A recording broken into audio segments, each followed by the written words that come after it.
Good evening. It was supposed to be a day of joy and celebration, a wedding surrounded by friends and loved ones. But the shock and grief being felt here tonight is impossible to fathom. 10 people are dead and dozens more have been injured. One is still critical. Their bus, which crashed not far from here, was travelling from the Wandon Valley Winery, where a young couple had just exchanged their vows, to Singleton around 11:30 last night.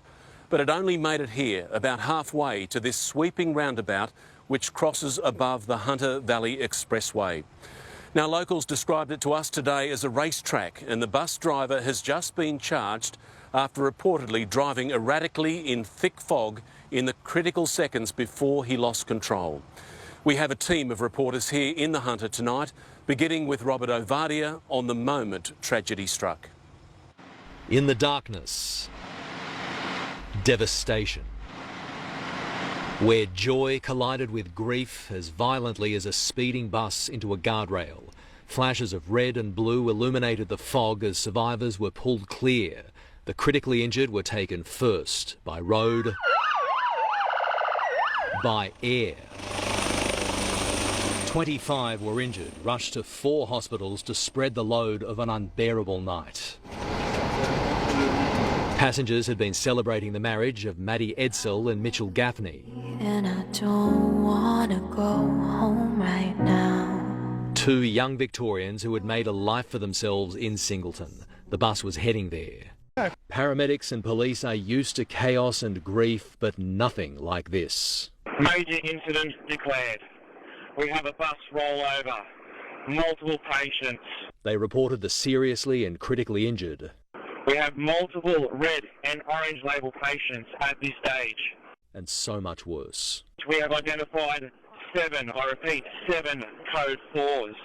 We have 1 red label patient whose injuries are severe, and unfortunately we're expecting that he's also going to code 4.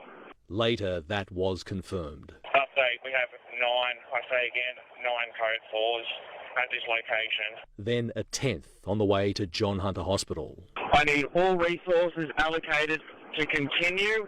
Something like this is, not a job that they go to every day. So I'm incredibly proud of all the paramedics that attended. They did a fantastic job under the circumstances. The bus was travelling south along Wine Country Drive. The Branxton roundabout is a major one. The driver had negotiated most of it before losing control, toppling onto the guardrail. Those sitting on the left-hand side bore the brunt of the impact. 9 of the 10 fatalities remained crushed beneath the bus throughout the day until a crane could right it. 7 News understands the crash was so severe, disaster identification experts have been required on scene. Police have the arduous task now of matching individuals from the bus to property located in the bus. That's going to be a complex task. Both bride and groom were high-profile players for the Singleton Roosters Aussie Rules Club. Members were caught up in this, and from the groom's hometown, Warrandyte Cricket Club has confirmed 13 members and partners were on board. Local journalist Alex Tigani was one of the injured. He described the crash as a war scene. He survived, so many of his friends did not. Life is. Survivors have told police the 58-year-old man at the wheel had been driving erratically. He's under arrest. He's been the driver of a motor vehicle collision where there have been fatal injuries, and there will be charges pending. From the first road marking by crash investigators to where the bus lies right now is roughly 40 metres. That is 40 metres this bus was out of control. Charges were always inevitable. The driver is a local man. He knows this road well. Brett Button was allegedly showing off for the wedding party, and passengers have told police they had asked him to slow down. An alleged deadly mistake that means June 11 will never be celebrated by 2 newlyweds. Their anniversary will be a day of mourning. And Robert Ovadia joins me now. Rob, the driver was charged a short time ago. What offences is he facing? Hi Mark, yeah, just in the past hour or so, Brett Button has been charged with 10 counts of dangerous driving occasioning death, just 1 count of negligent driving occasioning death, and also a charge of drive in a manner dangerous. But it is my understanding police are likely to add to those charges once they understand the full extent of the injuries on the patients who remain in those 4 hospitals tonight. The road behind me, it remains closed, and police advised it will remain closed for quite some time yet.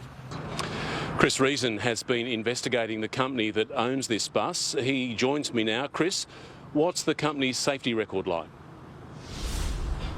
Well, Mark, as far as we can tell, it's an excellent safety record. I'm here now at the headquarters for Link Bus Lines, and they're a family, locally owned company of 30 years' experience in the industry. They specialise in school excursions, sports groups, winery tours, and, of course, wedding parties as well. By the looks of it, their fleet is modern, it's well maintained. All of their buses have seat belts. So if we rule out potential mechanical failure as a cause of the probability of the crash last night, that really leaves us with 2 other options: driver failure or error, or potentially the road conditions at the time. We know that the police are taking a very hard look at the driver, 58-year-old Brett Button, but also the road conditions. We know last night it was very, very foggy here in the Hunter. And if you take a look at the CCTV vision from before and just after the crash, Mark, it tells a remarkable story.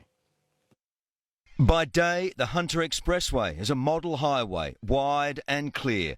But take a look at the scenario last night. Traffic cameras capture conditions at around 11:30 p.m, the time of the accident, a bank of fog rolling in.